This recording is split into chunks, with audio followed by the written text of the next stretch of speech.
Survey జనాః సుఖినో భవంతు అన్నట్టుగా అందరి మీద అమ్మ యొక్క కరుణా కటాక్షణాలు ప్రసరించాలని మనస్ఫూర్తిగా కోరుకుంటూ ఈ యొక్క దీపం జ్యోతి పరబ్రహ్మ దీప సర్వసమోపగా దీపేన సాధ్యతే సర్వం సంధ్యాదీప నమస్తే.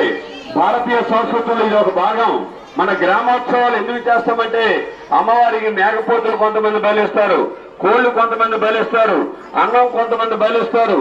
ఇవన్నీ కూడా మన సంస్కృతిలో ఉన్నటువంటి భాగాలు. అదే ఇది కూడా మన గ్రామ దేవత కాబట్టి పశువులమ్మ. ఆ పశువులమ్మని మనం మన గ్రామ దేవతగా ఈవేళ పూజించి మనకు కావలసినటువంటి కోరికలన్నీ అమ్మవారిని అడుక్కొని మనం అందరం కూడా మరి హాయిగా ఆనందంగా ఉండాలని మనస్ఫూర్తిగా పశువులమ్మని కోరుకుందాం. జై పశువులమ్మ వారికి, జై పశువులమ్మ వారికి, జై పశువులమ్మ వారికి.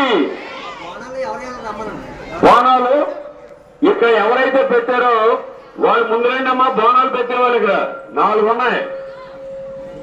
మూడు బోనాలు పెట్టేవాళ్ళు ముందు రండి అమ్మా.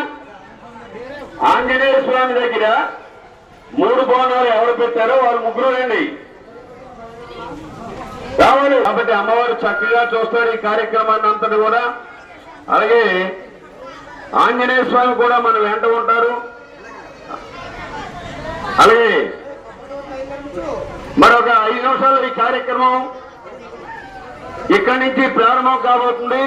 కాబట్టి అందరూ 2-3 లైన్లో వెళ్తే చాలా బాగుంటుంది. కాబట్టి ఆ రకంగా అందరూ చేయాలని మనస్ఫూర్తిగా మిమ్మల్ని కోరుకుంటున్నాం. జై పశువులమ్మ తల్లికి, జై పశువులమ్మ తల్లికి, జై పశువులమ్మ తల్లికి.